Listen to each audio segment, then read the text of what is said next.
Sim, célèbre fantaisiste, acteur, chanteur et écrivain, que nous découvrons sur ces images, aura marqué la mémoire médiatique entre 1956 et 2008.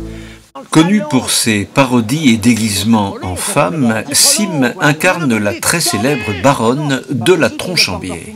Là, je lui dis « Poufias !» Je vois que vous avez révisé votre code. Ah oui. Est-ce que vous avez d'autres noms pour les femmes, comme ça, d'autres petits noms d'animaux? Oh bah oui, j'ai morue, sorcière, pétasse, grognasse, vieille Alors, salope. Oui, bien. Alors maintenant, il vous faut vos injures personnelles. Prenez votre carnet, Oui. notez. Alors. Des injures qui vous classent, des injures à la hauteur de votre rang.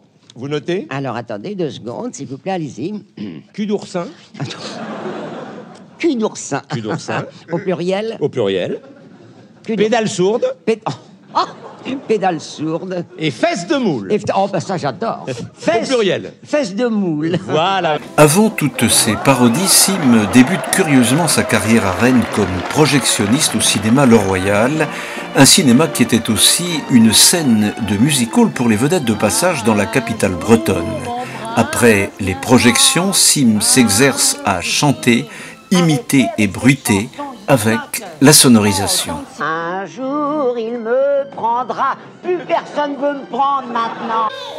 Célèbre dans les années 60 sur le petit écran en noir et blanc, notamment dans les émissions jeunesse de l'ORTF aux côtés de Jean Nohain, Sim sera aussi mise en lumière chez Guy Lux, Patrick Sébastien et Philippe Bouvard dans les années 70. Ces années lui offriront une notoriété au cinéma, à la radio et à la télévision, notamment dans les grosses têtes, aux côtés de Carlos et Jacques Bellutin.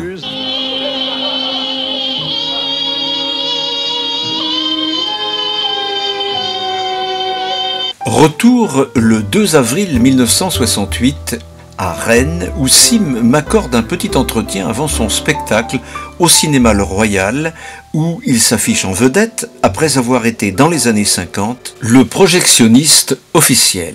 Eh bien, nous sommes à Rennes et nous avons notre micro Sim.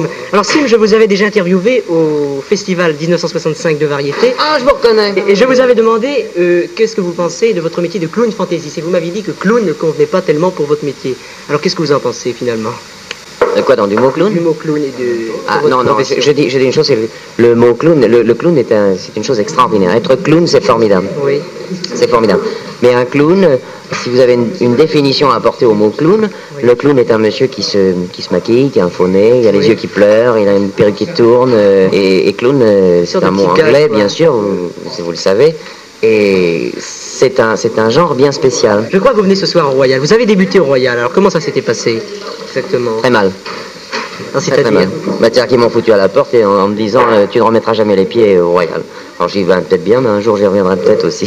Alors vous spécialisez dans les bruitages. Vous avez vu au numéro 1 dans la tournée d'été, vous faites beaucoup de bruitages. Alors comment faites-vous finalement? Vous entraînez beaucoup pour faire ce genre de... Ah, je vais pas vous dire comment je fais parce que... Des dedans. Hein.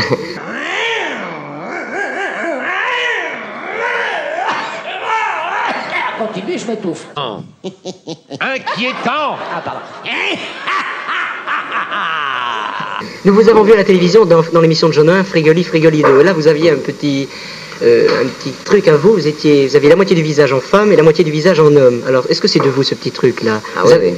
Ça fait un effet terrible, hein, je crois. Ouais. Monsieur Sim, n'ayant pas pu amener sa sœur jumelle, Mademoiselle Sim, s'est maquillé la moitié du visage en Mademoiselle Sim et l'autre côté en Monsieur Sim à moustache.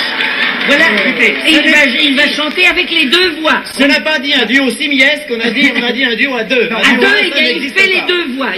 Il faut laisser présenter ce numéro, nous déciderons après. Allez, Robert Beauvais, dans votre coin, allez vous asseoir tranquille. Je sens lorsque je t'aperçois comme un tremblement qui... Dans ce numéro étonnant de transformisme datant de 1956, Sim débute à la télévision sur la RTF en s'inspirant d'un artiste italien, Leopoldo Fregoli, ventriloque et musicien, qui avait la spécialité des changements de costume et d'identité en passant de l'homme à la femme et en se tournant face au public. J'aime bien mes dindons, J'aime bien mes moutons quand ils font leur doux, quand dans chacun de ses pères.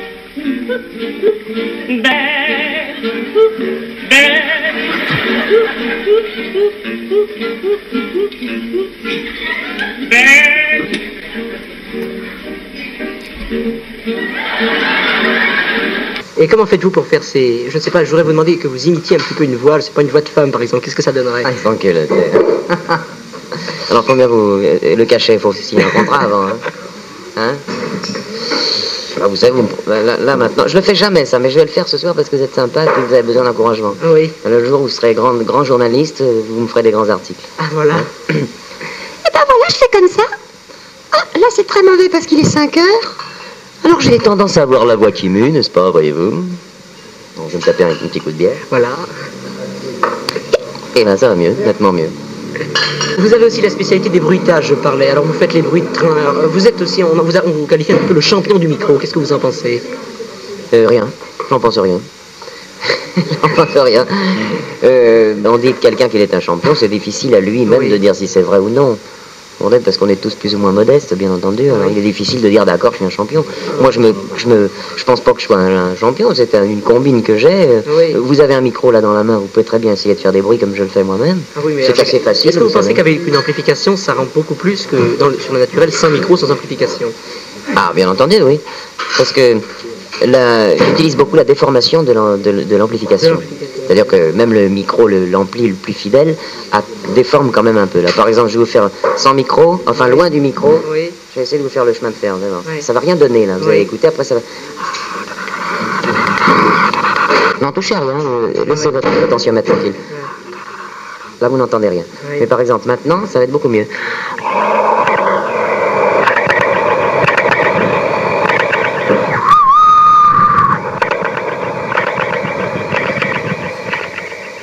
C'est formidable. Ouais.